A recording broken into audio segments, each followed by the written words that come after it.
प्रभु यीशु मसीह के नाम में आप सभी को जय मसीह की और परमेश्वर की इस सर्विस में, इस आराधना सभा में आप सभी का स्वागत है। और मैं आशा करता हूं कि आप सभी परमेश्वर के साथ अपने रिश्ते को अच्छे से बनाए रहे होंगे। धन्यवाद करते हैं हम प्रभु का आज के इस सुंदर दिन के लिए, इस समय के लिए। और आइए हम आज की आराधना को परमेश्वर के वचन भजन 133 से पढ़ते हुए शुरू करें। मेरे साथ निकाल लें भजन 133। और यहाँ पर इस प्रकार से लिखा है, देखो यह क्या ही भली और मनोहर बात है कि भाई लोग आपस में मिले रहें। यह तो उस उत्तम तेल के समान है जो हारून के सिर पर डाला गया था और उसकी दाढ़ी पर से बहकर उसके वस्त्र की छोर तक पहुंच गया। यह हेमोन की उस ओस के समान है जो सयोन के पहाड़ों पर गिरती है। यहोवा ने तो वहां सदा के जीवन की आशीष ठहराई है। आमीन।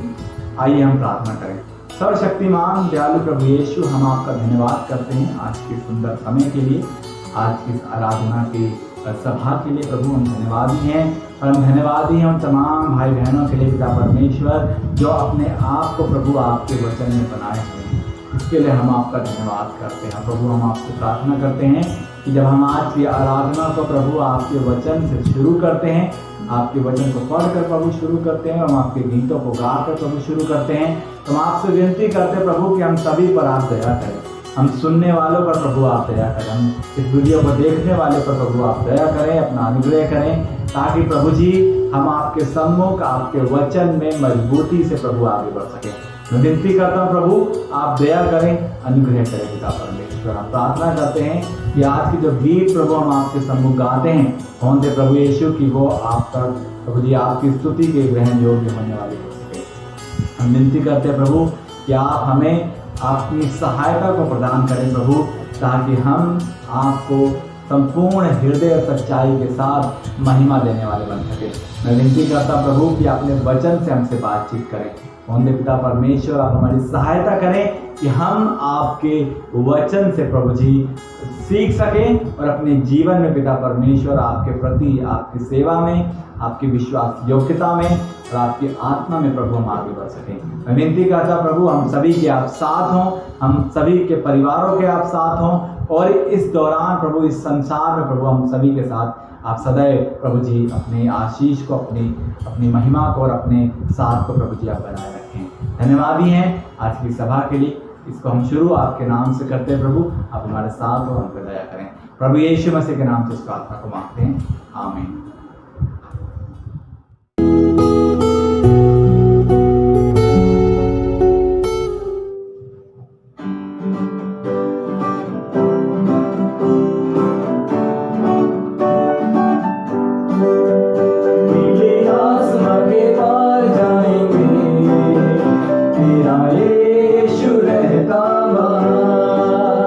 नीले आसमां के पार जाएंगे, मेरा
मिलेंगे बादलों पर, देखेगा सारा जहां, नीले आसमां के पार जाएंगे, मेरा यीशु रहता वहाँ, नीले आसमां के पार जाएंगे, मेरा यीशु रहता वहाँ।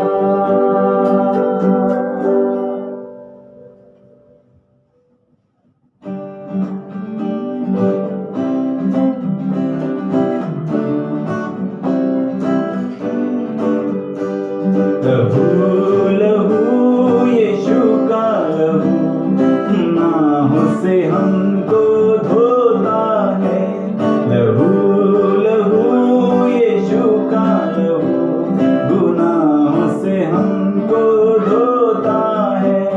मसा मसा मसीह का मसा, मसा मसा मसीह का मसा, बंधन सारे खोलता है, लहू लहू यीशु का लहू, गुनाहों से हमको धोता है, लहू लहू यीशु का लहू, गुनाहों से हमको धोता है।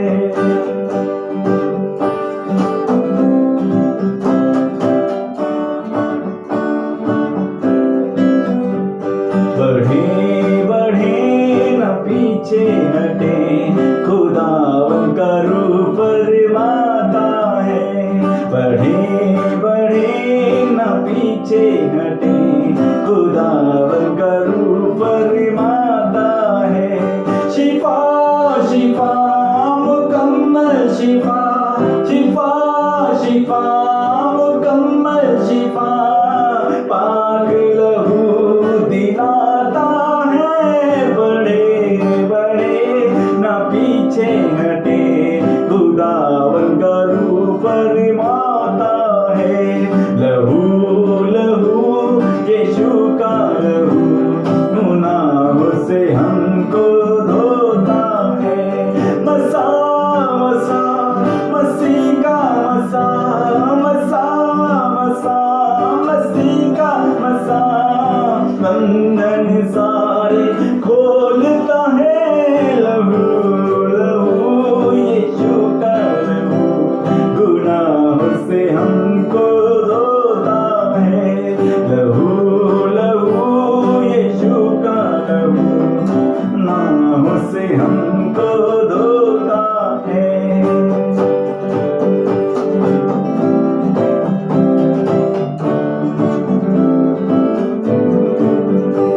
खुदा खुदा हमारा खुदा, दिल में रहना चाहता है, खुदा खुदा हमारा खुदा, दिल में रहना चाहता है, खुदा खुदा हमारा खुदा, खुदा खुदा हमारा खुदा, रूह से भरना चाहता है, खुदा खुदा हमारा खुदा, दिल में रहना चाहता है, लहू लहू यीशु का लहू, गुनाहों से हमको धोता है।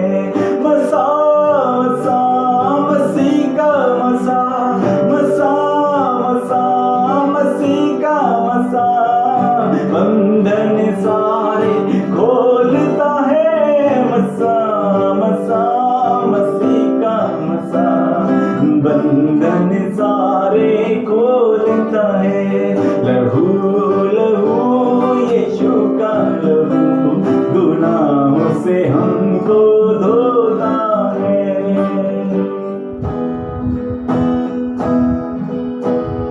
फिर से वो आग बरसा दे, फिर से तूफान आने दे, तेरी महिमा से, तेरे सामर्थ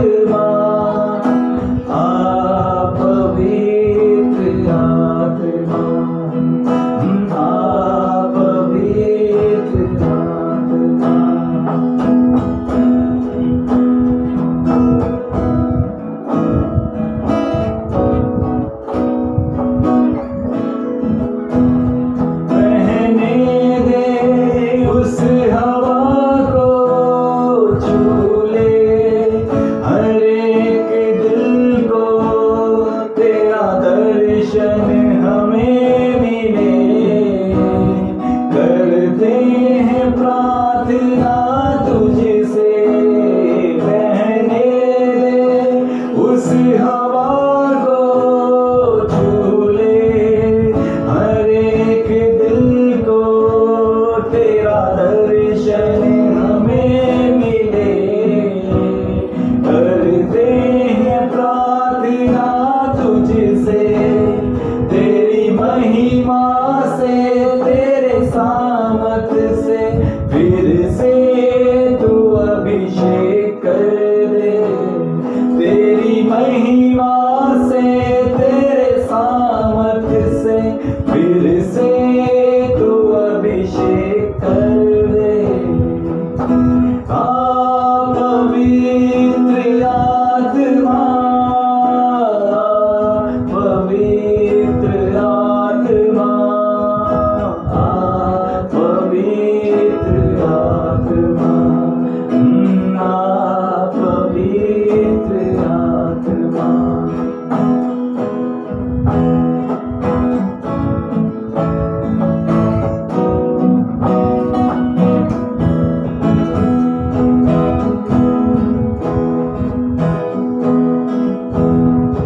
बदल दे मेरे मन को, दे आशीष इस जीवन को, तेरी करुणा हम पे बरसे।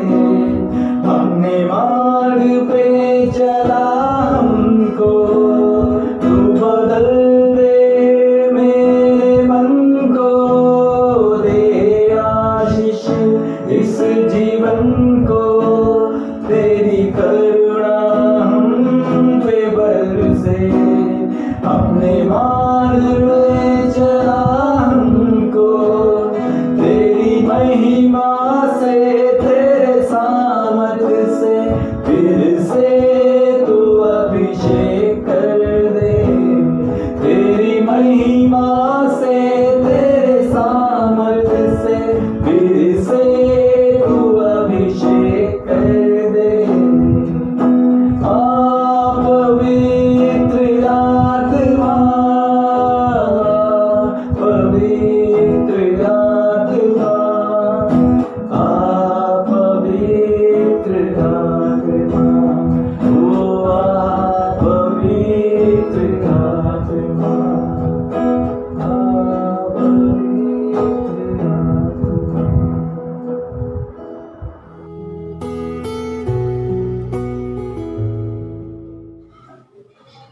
आप सभी को एक बार फिर से जय मसीह की।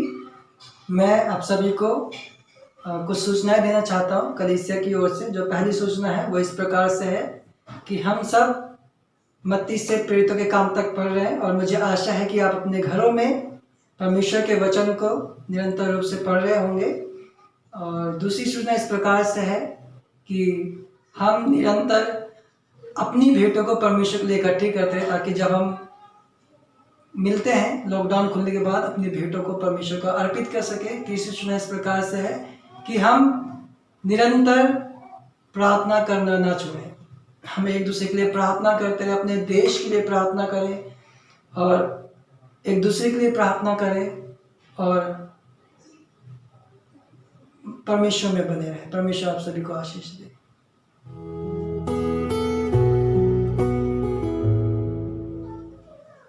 आइए, अब वो समय है कि हम परमेश्वर के सम्मुख प्रार्थना में चलें और अपने हाथों को जोड़ेंगे, आंखों को बंद करेंगे और कहेंगे कि हे जीवित परमेश्वर के पुत्र प्रभु यीशु मसीह, मुझ पापी पर दया करें। जीवित परमेश्वर के पुत्र प्रभु यीशु मसीह, मुझ पापी पर दया करें।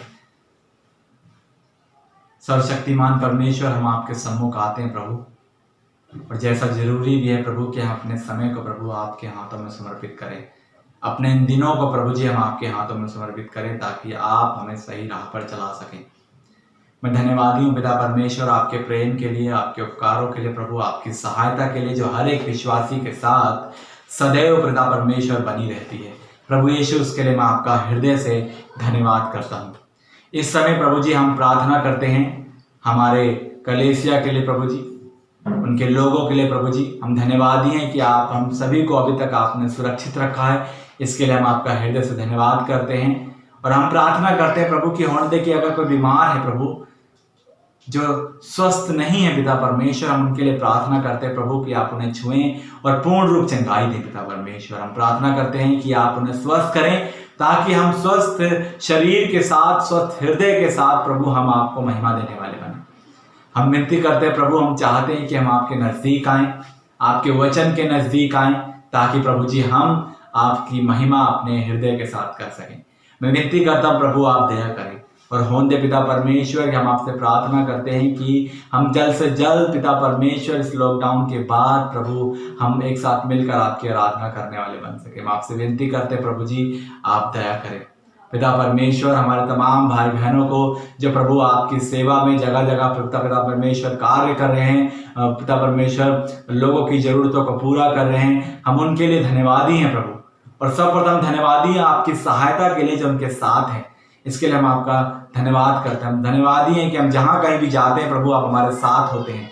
हम किसी की भी सहायता करते हैं तो प्रभु आप हमारी उसमें सहायता करते हैं। इसके लिए हम धन्यवाद करते हैं कि आपने हमें इस लायक बनाया कि हम दूसरों की सहायता कर सके, जैसा कि आपने सिखाया पिता परमेश्वर कि हम उनकी सहायता करें। इनके लिए हम धन्यवादी हैं प्रभु जी कि आपने ऐसा मन, ऐसा हृदय, ऐसी आत्मा दी जिससे कि प्रभु हम उन लोगों तक पहुँच सके। इसके लिए हम आपका हृदय से धन्यवाद करते हैं। धन्यवादी हैं पिता परमेश्वर। और हम प्रार्थना करते हैं हमारे देश के लिए, इसकी स्थिति के लिए प्रभु। हम आपसे प्रार्थना करते हैं कि आप हम हमारी स्थिति, हमारे देश की स्थिति पे प्रभु आप दया करें और होने प्रभु इस महामारी को रोकें परमेश्वर। हम प्रार्थना करते हैं कि जो लॉकडाउन हमारे सामने रखा गया है, आप हमें बुद्धि दें पिता परमेश्वर की इस लॉकडाउन के समय में कैसे हम आपकी आराधना और स्तुति कर सके, कैसे हम आपको महिमा दे सके। प्रभु आप हमारी मदद करें, हमारी सहायता करें पिता परमेश्वर। हम धन्यवादी हैं कि आप हमें अपनी सुरक्षा को प्रदान करते हैं और सदैव हमारे साथ रहते हैं। इसके लिए हम आपके हृदय से धन्यवाद करते हैं। हमारे पासवानों के लिए और पिता परमेश्वर हमारे देश के अधिकारियों के लिए हम आपसे प्रार्थना करते हैं। हम उनके लिए आपसे पिता परमेश्वर बुद्धि की मांग करते हैं। तो हम चाहते हैं कि हमारे डॉक्टर्स को, हमारे पुलिस फोर्स को प्रभु, हमारे देश की बॉर्डर सुरक्षा को पिता परमेश्वर, जो जवान लोग हैं पिता परमेश्वर, जो सिपाही लोग हैं, उन सभी के लिए हम उनकी सुरक्षा के लिए आपसे विनती करते हैं प्रभु कि आप होने दें, जबकि वो हमारी सुरक्षा के लिए हम बाहर कार्य कर रहे हैं। तो हम चाहते हैं कि आप उनके साथ हों, उन पर दया करें, उन्हें इस महामारी से बचाएं परमेश्वर।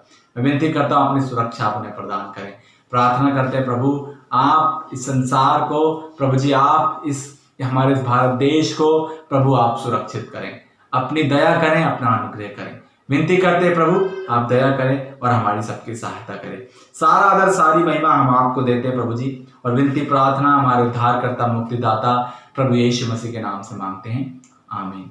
आइए अब वो समय है कि हम प्रभु की प्रार्थना में चलें।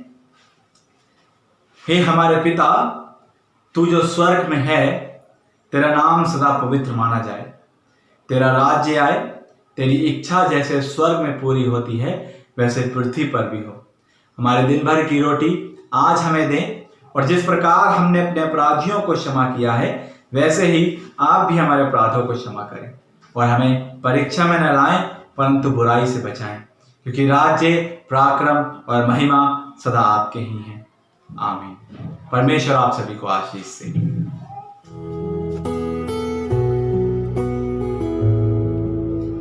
आप सभी को जय मसीह की।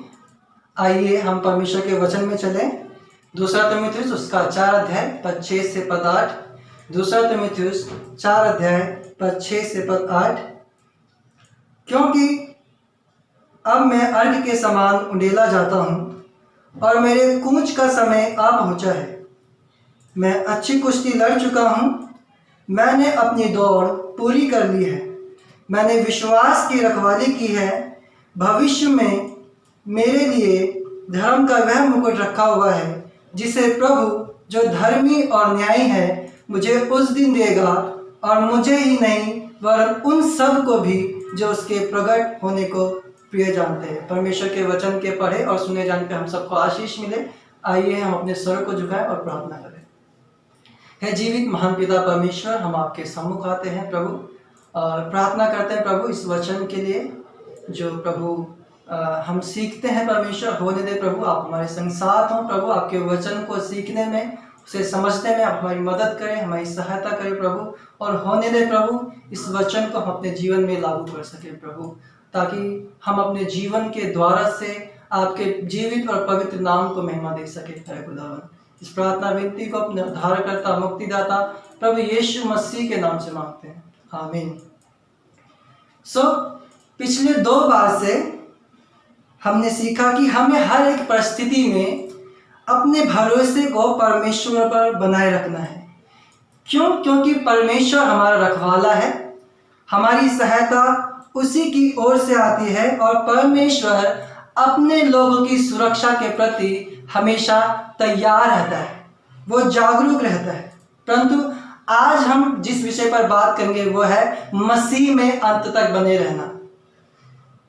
प्रियो, जब एक जन प्रभु पर विश्वास करता है, उसको अपने जीवन में स्वीकार करता है, तो उसको मसीह में एक नया जीवन प्राप्त होता है और मसीह में वो उसकी एक नए जीवन की शुरुआत होती है।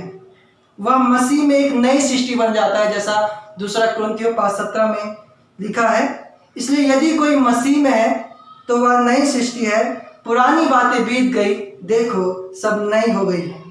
और इस नए जीवन में, इस नई सृष्टि में हम मसीह के अनुसार चलने का निर्णय लेते हैं और इस नए जीवन में हमें अंत तक बने रहना, क्योंकि परमेश्वर का वचन कहता है जो अंत तक धीरज धरेगा उसी का उद्धार होगा। मरकुस 13:13। परंतु बहुत से लोग हैं जो मसीह में अंत तक नहीं बने रह पाते हैं, क्योंकि जब उन पर सताव आता है, उन पर दुख आता है, मसीह के कारण पर कलेश आता है, तो वो क्या करते हैं? वो मसीह के उस जीवन से फिर हो जाता है और मसीह के पीछे चलना छोड़ देते हैं। परंतु यहाँ पौलुस हमें अपने जीवन के द्वारा से और तीमुथियुस को प्रोत्साहित करते हैं कि वह मसीह की सेवा में अंत तक बना रहे। अगर हम इस पत्री को पढ़ते हैं तो हम पाते हैं कि तीमुथियुस इफिसुस की कलीसिया में झूठे शिक्षकों और कलीसिया में गड़बड़ी के कारण बहुत परेशान था और उसे इसी समस्या को सुलझाने के लिए पौलुस तीमुथियुस को पत्र लिखता है, उसे उत्साहित करता है कि वह मसीह की सेवा में बना रहे, उसके सुसमाचार को सुनाने में जारी रखे।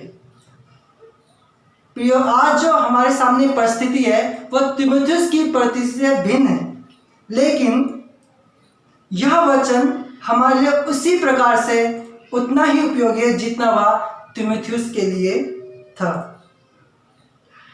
ध्यान देने वाली बात यह है कि जब हम इन पदों को पढ़ते हैं तो हम पाते हैं कि पौलुस ने तीमुथियुस को यह पत्र अपने मृत्यु से कुछ समय पहले लिखा और तीमुथियुस के लिए ये पौलुस के अंतिम शब्द थे जिसे उसे ध्यान से सुनना था। क्योंकि जब हम देखते हैं तो एक मरने वाला व्यक्ति जो अभी कुछ समय मरने वाला है, जब वो अपने मरने से पहले कुछ बोलता है तो वो फालतू की बातें नहीं बोलता, बल्कि वो एक बहुत ही महत्वपूर्ण बातें बोलता है जिसे ध्यान देना चाहिए। और इसी प्रकार से पौलुस भी उसी बात को तीमुथियुस को बताता है जिसे मुझे और आपको जिस पर ध्यान देना है। आइए देखें कि पौलुस हमें मसीह में अंत तक बने रहने के लिए क्या सिखाते हैं। पहली बात, स्वयं को परमेश्वर को अर्पित करना। पद 6, स्वयं को परमेश्वर को अर्पित करना। यहाँ पर इस प्रकार से लिखा है, क्योंकि अब मैं अर्घ के समान उंडेला जाता हूँ और मेरे कूच का समय आ पहुँचा है।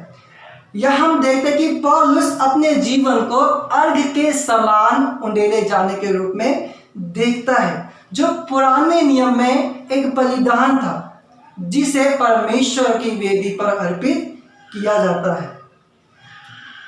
गिनती 15:5 और 28:7 वहां पर लिखा है, और चौथाईहीन दाख मधु अर्घ करके देना। गिनती 15:5 और उसका अर्घ प्रति एक भेड़ के बच्चे के संग एक चौथाई हीन हो, मदिरा का यह अर्घ यहोवा के लिए पवित्र स्थान में देना। गिनती 28 का 7। और जब हम इन पदों को देखते हैं तो हम पाते हैं कि ये जो भेंट है वो मांस की भेंट पर उड़ेला जाता था, जो इस बात को दिखाता है कि हमारे जीवन का हर एक भाग परमेश्वर की आराधना में समर्पित किया जाना चाहिए, उस धन्यवाद के रूप में जो परमेश्वर ने हमारे लिए किया है। प्रियो, परमेश्वर ने हमारे लिए क्या किया है, इस बात को हमारे लिए जानना बहुत ही जरूरी है। यदि हम यूहन्ना 3:16 में देखें, वहां पर लिखा है कि परमेश्वर ने जगत से ऐसा प्रेम किया कि उसने अपने इकलौता पुत्र दे दिया, ताकि जो कोई इस पर विश्वास करे वह नाश ना हो। परमेश्वर का पुत्र प्रभु यीशु मसीह मेरे और आपके पापों के लिए क्रूस पर बलिदान हुआ, ताकि हम उस दंड से बच जाएं जिसे परमेश्वर उन लोगों को देगा जिन्होंने उस पर विश्वास नहीं किया, जिसने उसके पुत्र प्रभु यीशु मसीह पर विश्वास नहीं किया। और यदि हम पौलुस के जीवन को देखें, उसके जीवन की समीक्षा करें, तो हम पाते हैं कि किस प्रकार से पौलुस ने मसीह के लिए, उसके सुसमाचार के लिए दुख उठाया। दूसरा कुरिन्थियों उसका 11 अध्याय 24 से 28 पद में हम पौलुस की दुखों की चर्चा वहां पर पाते। वो कहता है कि 5 बार मैंने यहूदियों के हाथ से 39 कोड़े खाए, 3 बार मैंने बेतें खाई और 1 बार मुझ पर पथराव किया गया। 3 बार जहाज जिन पर मैं चढ़ा था टूट गए। एक रात दिन मैंने समुद्र में काटा। मैं बार बार यात्राओं में, नदियों के जोखिमों में, डाकुओं के जोखिमों में, अपने जाति वालों से जोखिमों में, अन्य जातियों से जोखिमों में, नगरों के जोखिमों में, जंगल के जोखिमों में, समुद्र के जोखिमों में, झूठे भाइयों के बीच में जोखिमों में रहा। परिश्रम और कष्ट में, बार बार जागते रहने में, भूख प्यास में, बार बार उपवास करने में, जाड़े में उघाड़े रहने में और अन्य बातों को छोड़कर जिनका वर्णन मैं नहीं करता, सब कलीसियाओं की चिंता प्रति मुझे दबाती है। तो हम यहाँ पर इन पदों में देखते हैं कि किस प्रकार पौलुस ने मसीह के लिए, उसके सुसमाचार के लिए इतना दुख सहा, और उसके इसी दुख सहने के द्वारा हम जान पाते कि उसका संपूर्ण जीवन मसीह के लिए और उसके सुसमाचार के लिए समर्पित था, और वो अपना पूरा जीवन मसीह को देने के लिए खुशी था। क्योंकि परमेश्वर जो है वो अत्यंत महान परमेश्वर है, जिसे उसने अपना जीवन सौंपा था। वो कहता है कि मैं जैसा मसीह की चाल चलता हूं वैसे तुम भी चलो, और वह इस बात को इसलिए कह पा रहा है क्योंकि उसका संपूर्ण जीवन परमेश्वर के लिए समर्पित है, और इस हद तक समर्पित है कि वो मसीह के लिए, उसके कार्य के लिए मरने को भी तैयार है। और हम जानते हैं कि पौलुस किस प्रकार से मसीह के लिए मरा। जो रोम का शासक था उसने उसके सिर को कटवा दिया था, लेकिन प्रियो वो अपनी मृत्यु को बुरी चीज के रूप में नहीं देखता, बल्कि वो उसे छोड़कर जाने के रूप में देखता है कि वो घर जा रहा है, वह घर जिसे परमेश्वर ने उसके लिए तैयार किया है। जैसा वो कहता है कि और मेरे कूच का समय आ पहुंचा है। वो कहाँ जा रहा है? अपने घर जा रहा है, उस घर में जिसे परमेश्वर ने उसके लिए तैयार किया है। जैसा यीशु मसीह ने कहा कि मैं जाता हूं, तुम्हारे लिए जगह तैयार करता हूं, क्योंकि मेरे पिता के पास तुम्हारे रहने के लिए बहुत से स्थान हैं। पौलुस फिलिपियों 1:21 में कहता है, मेरे लिए जीना मसीह और मरना लाभ है। सो क्या हम अपने जीवन को इस प्रकार से देखते हैं जिस प्रकार पौलुस अपने जीवन को देखता है? क्या हमारा संपूर्ण जीवन मसीह के लिए और परमेश्वर के लिए समर्पित है? प्रियो, हमें भी अपने जीवन को मसीह के लिए समर्पित करने की ज़रूरत है। हमें भी अपने जीवन को यीशु को देना है, क्योंकि परमेश्वर ने हमसे प्रेम किया है और हमें पापों से बचाने और अनंत जीवन देने के लिए अपने पुत्र को हमारे लिए बलिदान किया है। दूसरी बात, विश्वास योग्यता से दौड़ें। विश्वास योग्यता से दौड़े। पद 7, मैं अच्छी कुश्ती लड़ चुका हूं, मैंने अपनी दौड़ पूरी कर ली है, मैंने विश्वास की रखवाली की है। हम देखते कि पौलुस अपने जीवन को एक कठोर मसीही दौड़ के रूप में देखता है, उस दौड़ के रूप में जिसे उसने पूरी कर लिया है, क्योंकि मसीह में हमारा जीवन एक लंबी दौड़ के समान है जिसमें हमें अंत तक दौड़ना है।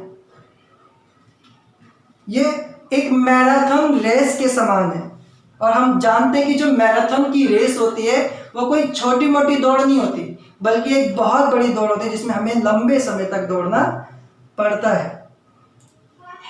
और पौलुस की यह दौड़ परमेश्वर के अनुग्रह के सुसमाचार की गवाही देने के लिए थी। जैसा हम प्रेरितों के काम उसके 20 अध्याय 24 पद में पढ़ते हैं, वो कहता है, परंतु मैं अपने प्राण को कुछ नहीं समझता कि उसे प्रिय जानूं, वरन यह कि मैं अपनी दौड़ को और उस सेवा को पूरी करूं जो मैंने परमेश्वर के अनुग्रह के सुसमाचार पर गवाही देने के लिए प्रभु यीशु से पाई है। पौलुस जहां कहीं भी गया उसने मसीह का प्रचार किया, उसने मसीह की गवाही दी और उसने अपने जीवन को विश्वास योग्यता के साथ जिया। उसी प्रकार परमेश्वर चाहते हैं कि हम भी उसके प्रति, उसके कार्य के प्रति, उसकी सेवा के प्रति विश्वास योग्य बने रहें। हमें मसीह में बढ़ते ही जाना है और साहस नहीं छोड़ना। अक्सर लंबी दौड़ को दौड़ना बहुत ही मुश्किल होता है, बहुत ही पीड़ादायी होता है, परंतु हमें उसे छोड़ना नहीं है। हमारा मन करता है कि हम उसे छोड़ दें, लेकिन हमें उसे छोड़ना नहीं है। हमें अपनी दौड़ को पूरी करना है, जिस रीति से पौलुस ने अपनी दौड़ को पूरी किया। चाहे कितनी भी कठिन परिस्थिति क्यों ना हो, हमें उसे नहीं छोड़ना है। हमें पीड़ा सहने के लिए और बड़े खतरे उठाने के लिए तैयार रहना, ताकि दूसरे लोग यीशु के बारे में सुन पाए, उसके सुसमाचार को जान पाए, उसके प्रेम को जान पाए। प्रियो, हमें अपनी मसीही दौड़ को पूरी करना ताकि हम वो इनाम पा सके जो परमेश्वर ने हमारे लिए पहले से रखा है। जैसा हम पहला कुरिन्थियों उसका 9 अध्याय 24 पद में भी पढ़ते हैं, वहां पर लिखा है, क्या तुम नहीं जानते कि दौड़ में दौड़ते तो सभी हैं, परंतु इनाम एक ही ले जाता है। तुम वैसे ही दौड़ो कि जीतो। हमें उनके समान नहीं दौड़ना जो दौड़ में हार जाते हैं, बल्कि ऐसे दौड़ना है ताकि हम जीतें। चाहे इसके लिए हमें कितना भी परिश्रम करना पड़े, चाहे हमें इसके लिए कितना भी दुख उठाना पड़े, लेकिन हमें जीतना, क्योंकि परमेश्वर की यही इच्छा है कि हम जीतें और उस इनाम को पाए जो परमेश्वर ने हमारे लिए रखा है। और इस दौड़ में हम अकेले नहीं हैं, बल्कि वो हर एक जन शामिल है जो यीशु मसीह पर विश्वास करता है, जो यीशु मसीह पर अपने भरोसे को बना रखता है। और परमेश्वर हमारे साथ है ताकि हम इस दौड़ को पूरी कर सकें, ताकि हम इस दौड़ को जीत सकें। परमेश्वर हमारी सहायता के लिए हमेशा तैयार है। वो हमें सामर्थ्य देता है ताकि हम अपनी इस मसीह दौड़ को अंत तक दौड़ सके। परंतु हमें अपने दौड़ में यीशु मसीह की ओर देखने की जरूरत है, जैसा इब्रानियों उसका 12 और 1 और 2 पद में लिखा है। इब्रानियों 12 की 1 और 2, इस कारण जबकि गवाहों का ऐसा बड़ा बादल हमको घेरे हुए है, तो आओ हर एक रोकने वाली वस्तु और उलझाने वाले पाप को दूर करके वह दौड़ जिसमें हमें दौड़ना है, धीरज से दौड़े और विश्वास के कर्ता और सिद्ध करने वाले यीशु की ओर ताकते रहे, जिसने उस आनंद के लिए जो उसके आगे धरा था, लज्जा की कुछ चिंता ना करके क्रूस का दुख सहा और परमेश्वर के सिंहासन के दाहिनी ओर जा बैठा। सो प्रियो, हम इस दौड़ में अकेले नहीं हैं, बल्कि वो सब हैं जो यीशु मसीह पर विश्वास करते हैं। और जब हम इस दौड़ को दौड़ते हैं तो हमें यीशु की ओर देखने की जरूरत है, क्योंकि उसने भी इस दौड़ को पूरी किया है। जैसे कि परमेश्वर का वचन कहता है, और विश्वास के कर्ता और सिद्ध करने वाले यीशु की ओर ताकते रहे। वही है जिसकी वजह से हम अपनी दौड़ को पूरी कर सकते हैं। अगर हम अपने ध्यान को जब हम दौड़ते हैं यीशु की ओर नहीं लगाते, तो अवश्य है कि हम अपनी दौड़ पूरी करने में असफल रहेंगे। परंतु यदि हम अपने ध्यान को यीशु की ओर लगाए रखेंगे, जिसने हमारे लिए दुख सहा, तो निश्चय ही हम अपनी दौड़ को पूरी करेंगे। तीसरी बात, आशापूर्वक देखना। आशापूर्वक देखना, पद 8 यहाँ पर लिखा है, भविष्य में मेरे लिए धर्म का वह मुकुट रखा हुआ है, जिसे प्रभु जो धर्मी और न्यायी है मुझे उस दिन देगा, और मुझे ही नहीं वरन उन सबको भी जो उसके प्रकट होने को प्रिय जानते हैं। यहाँ पर हम देखते हैं पौलुस की आशा के बारे में। उसकी क्या आशा है? उसकी आशा यह है कि यीशु मसीह एक दिन अपनी महिमा में बादलों पर सवार होकर आएगा, और जब वो आएगा तो वो उसे वह मुकुट देगा जो उसने देने के लिए तैयार रखा है, और वो उन लोगों को भी वो मुकुट देगा जो उस पर विश्वास रखते, जो उसमें अंत तक बने रहते हैं। प्रियो, यीशु ने हमसे यह वायदा किया कि वो अवश्य आएगा, जैसा मत्ती 24:42 में लिखा, इसलिए जागते रहो क्योंकि तुम नहीं जानते कि तुम्हारा प्रभु किस दिन आएगा, है ना। वो घड़ी चोर की नहीं होगा। यीशु मसीह एक चोर के समान आएगा, क्योंकि हम नहीं जानते कि चोर कब आता है और चोरी करके चला जाता है। ठीक उसी प्रकार से यीशु मसीह का आना भी तय है। वो आएगा, लेकिन हम नहीं जानते कि वो कब आएगा।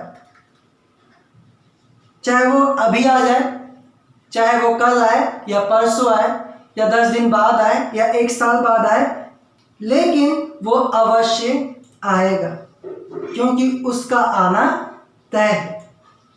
और एक मसीह होने के नाते हमारी आशा यही है कि जब यीशु मसीह अपनी महिमा में आएंगे तो हम उसके साथ होंगे, और वह हमें धार्मिकता का वो मुकुट प्रदान करेगा जो उसने मेरे और आपके लिए पहले से तैयार रखा है। धार्मिकता का यह मुकुट जो हमें इनाम के रूप में मिलेगा, हमें उत्साहित करता है कि हम अपनी दौड़ को पूरी रीति से दौड़ें। इसलिए हमें अपनी आशा को उस पर लगाए रखना है और हर एक परिस्थिति में अंत तक बने रहना। चाहे कितनी भी मुश्किलों का सामना करना पड़े, चाहे कितनी भी विपत्तियां हमारे सम्मुख आए, जैसा कि आज जो हमारे सामने विपत्ति है वो कौन सी है? Corona virus. हमें इस विपत्ति में घबराने की जरूरत नहीं है, परंतु हमें अपने भरोसे को मसीह में बनाए रखना है। हमें अपनी आशा को मसीह पर लगाए रखना है, क्योंकि ये उत्तम आशा संसार में किसी और के पास नहीं है, केवल उन लोगों के पास है जो परमेश्वर पर और उसके पुत्र प्रभु यीशु मसीह पर विश्वास करते हैं। परंतु सवाल यह है कि क्या आप उस मुकुट को पाना चाहते हैं जिसे परमेश्वर ने मेरे और आपके लिए तैयार रखा है? तो प्रियो, अवश्य है कि हम उस दौड़ को पूरी करें ताकि हम वो इनाम पाए जो प्रभु ने हमारे लिए रखा है। क्योंकि जो यीशु पर विश्वास करता है वह इस दौड़ में शामिल है और वही इस मुकुट को पाएगा। परंतु हमें से बहुत से ऐसे हैं जो प्रभु यीशु मसीह के वचन को पहली बार सुन रहे हैं और वो चाहते हैं कि वो भी वो इनाम पाए जो परमेश्वर ने उनके लिए तैयार रखा है। सो मैं आप सभी को आमंत्रित करना चाहता हूँ कि आप प्रभु यीशु मसीह को स्वीकार करें, उसे अपने जीवन में आने दें,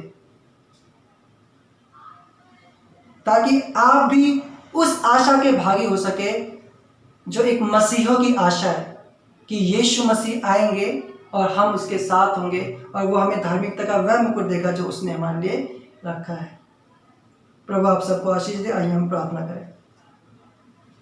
पिताजी, हम आपके सम्मुख आते हैं और धन्यवाद देते हैं प्रभु इस सुंदर से वचन के लिए। प्रभु हम धन्यवाद देते हैं परमेश्वर कि आपने हमसे बातें की, परमेश्वर अपने वचन को सिखा कि किस प्रकार से हम अंत तक आप में बने रहें प्रभु, ताकि हम उसी नाम को पा सके जो आपने हमारे लिए पहले से रखा है प्रभु। होने कि हम अपने विश्वास की रखवाली कर सकें और प्रभु विश्वास में स्थिर रह सके, चाहे कितनी भी परिस्थितियाँ विपरीत हो प्रभु, हम हर एक परिस्थिति में आपके नाम को महिमा और आदर देने वाले बन सके। धन्यवाद के साथ प्रार्थना प्रभु यीशु मसीह के नाम से मांगते हैं, आमीन।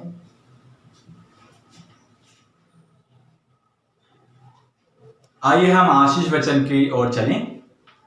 अब जो तुम्हें ठोकर खाने से बचा सकता है और अपनी महिमा की भरपूरी के सामने मगन और निर्दोष करके खड़ा कर सकता है, उस एकमात्र परमेश्वर हमारे उद्धारकर्ता की महिमा और गौरव और पराक्रम और अधिकार हमारे प्रभु यीशु मसीह के द्वारा जैसा सनातन काल से है, अब भी हो और युगानुयुग होता रहे, आमीन। आप सभी को जय मसीह की। परमेश्वर आप सभी को आशीष दे और सदैव आपके साथ रहे।